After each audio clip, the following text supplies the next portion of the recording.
क्या है कंपनियों की तैयारी, इस पर हमारे साथ डॉक्टर रेड्डीज से दीपक सप्रा साहब जुड़े हुए हैं। आप हैं कस्टम्स फार्मा सर्विसेज और एक्टिव इंग्रेडिएंट्स के ग्लोबल हेड। सप्रा साहब, स्वागत है आपका। स्थिति बहुत गंभीर है और सरकार बहुत ठोस कदम उठाती हुई दिख रही है। आपका एक पैक्ट है स्पुतनिक वी पर, यह बताइए क्या क्या रणनीतियां आपके सामने हैं, क्या चर्चा आप सरकार से कर रहे हैं, और स्पुतनिक वी की मैन्युफैक्चरिंग और प्राइसिंग पर भी कुछ रुझान जताइए। श्योर, मेरी आवाज आ रही है? जी हाँ सप्रा साहब, आप बिल्कुल, आवाज आपकी साफ है। ये जो वैक्सीन कार्यक्रम है, ये देश के लिए और डॉक्टर रेड्डीज के लिए एक बहुत ही महत्वपूर्ण कार्यक्रम है।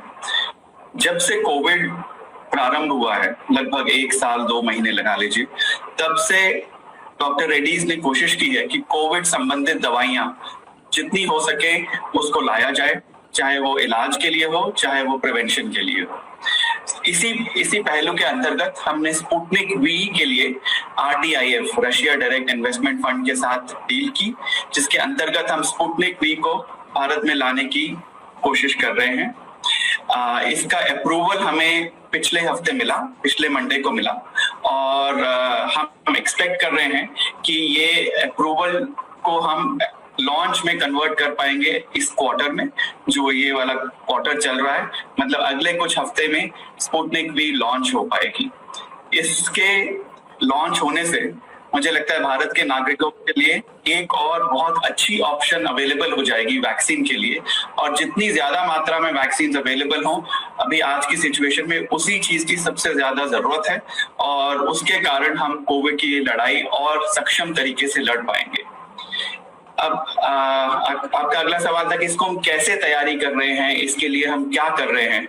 जो सभी डिस्ट्रीब्यूशन चैनल्स हैं, जो नेशनल इम्यूनाइजेशन प्रोग्राम है, जो राष्ट्रीय टीकाकरण प्रोग्राम, उसके अंतर्गत स्पुतनिक को लाने के लिए हम भारत सरकार के माध्यम से, राज्य सरकारों के माध्यम से और निजी क्षेत्र प्राइवेट सेक्टर के माध्यम से लाने की कोशिश कर रहे हैं। ये कल आपने सुना भी होगा, कल जो अनाउंसमेंट हुई थी गवर्नमेंट की, ये अब काफी खुल गया है, काफी लिबरलाइज हो गया ये प्रोग्राम, और इसका हम स्वागत करते हैं।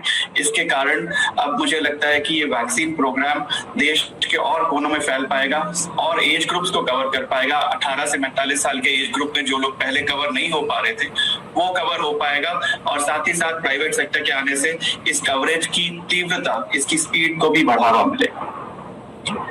आपका अगला पॉइंट ये था कि कितनी वैक्सीन आ सकती है, कितनी कैपेसिटी है। तो कैपेसिटी के संदर्भ में हमारा जो RDIF, Russia direct investment fund के साथ जो हमारा कॉन्ट्रैक्ट है, वो शुरू में फर्स्ट स्टेप में 12.5 करोड़ लोगों को वैक्सीन के द्वारा कवर करने के लिए है, और चूंकि एक व्यक्ति को 2 टीके लगते हैं, इसका मतलब 25 करोड़ वैक्सीन के लिए हमारा कॉन्ट्रैक्ट है, और इस नंबर को आपसी सहमति से और बढ़ाया जा सकता है, जिसका हम प्रयास कर रहे हैं। अभी फिलहाल के लिए ये 12.5 करोड़ लोगों की कवरेज के लिए हमारा कॉन्ट्रैक्ट है। और फाइनली जहां तक कैपेसिटी का सवाल है, हम 2 तरीकों से ये वैक्सीन भारत में लाएंगे। पहला तरीका है आयात का, जो वैक्सीन रशिया में बनेगी उसे हम भारत में आयात करेंगे, और साथ ही साथ भारत में प्रोडक्शन की तैयारी चल रही है। ये प्रोडक्शन की तैयारी अगले क्वार्टर तक पूरी हो जाएगी, और इससे अगले क्वार्टर में मुझे लगता है हम भारत में बनी हुई स्पुतनिक वी को भी लॉन्च कर पाएंगे। दीपक जी, एक और चीज जो कि बहुत महत्वपूर्ण है भारत में इस पूरे वैक्सीनेशन ड्राइव के लिए, कि एग्जैक्टली स्पुतनिक वी की प्राइसिंग क्या होगी, किस प्राइस पर ये भारतीय सरकार लेगी या फिर RDIF देगी, और जो ओपन मार्केट में आप सेल करेंगे स्पुतनिक वी, उसकी प्राइसिंग क्या होगी। थोड़ा सा इसके बारे में जरा एक्सप्लेन कीजिएगा। प्राइसिंग की डिस्कशन अभी हमारी चल रही है। प्राइसिंग की डिस्कशन भारत सरकार के साथ चल रही है।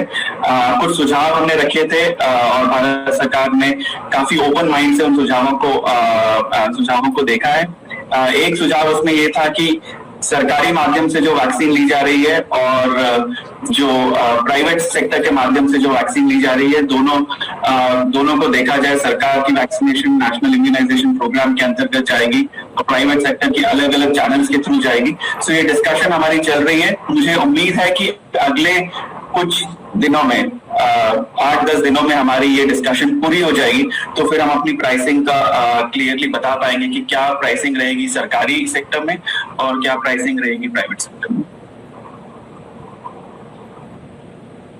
एक बात और बताइए, इस खासकर स्पुतनिक वी वैक्सीन को -18 डिग्री पर स्टोर करना है, तो आपने कोई कोल्ड चेन लॉजिस्टिक्स में भी काम किया है, कोई करार किया हो किसी भारतीय या विदेशी कंपनी से?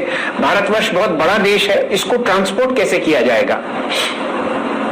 बहुत अच्छा सवाल है आपका। अभी फिलहाल स्पुतनिक वैक्सीन -18 डिग्री पे स्टोर और ट्रांसपोर्ट की जा रही है। इसके लिए हमने पूरा अरेंजमेंट किया है, हमने पूरा कोल्ड चेन को सेट किया है, right from the point of manufacturing to the point of administration. पूरा का पूरा जो चेन है, जहां फैक्ट्री में बन रही है वैक्सीन, वहां से लेके ट्रांसपोर्टेशन, जब आयात होगा तो रशिया से लेके भारत तक, फिर उसके बाद भारत में एयरपोर्ट पे लैंड होने से अलग अलग सेंटर्स में भारत में, इसका हमने सिमुलेशन भी किया है। और हमने जो सरकार का इंफ्रास्ट्रक्चर है और साथ ही साथ डॉक्टर रेड्डीज का जो अपना इंफ्रास्ट्रक्चर है, कोल्ड चेन इंफ्रास्ट्रक्चर, जिसके अंतर्गत हम कई सारी दवाइयां जो कोल्ड चेन में स्टोर होती हैं, जिनको भारतवर्ष के पूरे हर जगह लेके जाते हैं, उसको यूटिलाइज करेंगे। और उसके अंतर्गत ये कोल्ड चेन पूरी तरह से सेट है। इसमें मुझे लगता है कि हर कोने में हमने सिमुलेशन किया है। हैदराबाद जो डॉक्टर रेड्डीज का हेडक्वार्टर्स है, वहां पे हमारा एक बहुत बड़ा ग्लोबल डिस्ट्रीब्यूशन सेंटर है। हमारा प्लान ये है कि जो भी वैक्सीन आएगी वो शुरू में ग्लोबल डिस्ट्रीब्यूशन सेंटर पे रहेगी और वहां से हम सभी भारत के सभी कोनों में डिस्ट्रीब्यूट करेंगे। 2 मोड्स ऑफ ट्रांसपोर्ट से ये होगा, हवाई जहाज से और रोड से। सो वो पूरा transportation up to the last mile of administration, जहां पे लोगों को वैक्सीन दी जाएगी, वो हमने सिमुलेट करके देखा है। हमने ईस्ट में as far east as Guwahati, as far north as J&K and as far south as Tamil Nadu, ये पूरा सिमुलेट करके देखा है। ये कोल्ड चेन अच्छे से इंटेग्रिटी में है और इसको हम डिस्ट्रीब्यूट कर पाएंगे -18 डिग्री पे। इसके लिए हम पूरी तरह से तैयार हैं। साथ ही साथ एक और चीज बहुत जरूरी है, 2 से 8 डिग्री प्लस 2 से +8 डिग्री का एक वेरिएंट इस वैक्सीन का एडिशनल डेटा हम जनरेट कर रहे हैं कि यही वैक्सीन 2 से 8 पे स्टोर हो सके। उसका हमारे पास काफी डेटा आ गया है, कुछ डेटा और आना जरूरी है। ये डेटा आ जाएगा तो ये वैक्सीन -18 की लॉजिस्टिक्स से, -18 की स्टोरेज, ट्रांसपोर्टेशन और डिस्ट्रीब्यूशन से 2 से 8 डिग्री पर कन्वर्ट हो जाएगी अगले कुछ महीनों में, जिससे ये पूरा प्रोसेस कोल्ड चेन का और आसान हो जाएगा। सो कोल्ड चेन और डिस्ट्रीब्यूशन और लॉजिस्टिक्स पूरी तरह से सेट है। इसके लिए हम पूरी तरह से तैयार हैं। दीपक जी, एक और चीज, आई मीन इनिशियल इंपोर्ट्स के बाद भारतीय कंपनियां जो हैं, इसका जो निर्माण है, जो मैन्युफैक्चरिंग है, वो कब तक स्टार्ट कर पाएंगी और कितना प्रोडक्शन कैपेसिटी होगी? और एक और चीज, स्पुतनिक वी के आप यहाँ पे डिस्ट्रीब्यूशन और मार्केटिंग कर रहे हैं, लेकिन डॉक्टर रेड्डी इटसेल्फ इसके प्रोडक्शन प्रोसेस में क्या इंक्लूड हो सकती है, क्या उसको कर सकती है क्या? तो आपके 2 सवाल है। पहला सवाल है कि इंपोर्ट का, तो शुरू इंपोर्ट से होगा। आयात का प्रोसेस इस क्वार्टर में प्रारंभ हो जाएगा और जहां तक भारत में मैन्युफैक्चर्ड वैक्सीन है वो अगले क्वार्टर से आरंभ होगी। अगले क्वार्टर से ये भारत में मिलनी शुरू हो जाएगी। अभी इस समय 6 अलग अलग मैन्युफैक्चरिंग साइट्स हैं जिनको हम यूज कर रहे हैं, जिनकी कैपेसिटी और कैपेबिलिटी को इस्तेमाल कर रहे हैं स्पुतनिक वी बनाने के लिए। इनमें से कई सारी साइट्स डॉक्टर रेड्डीज के साथ जुड़ी हुई हैं और उनकी कैपेबिलिटी को इस्तेमाल करके हम भारत में स्पुतनिक वी बना रहे हैं।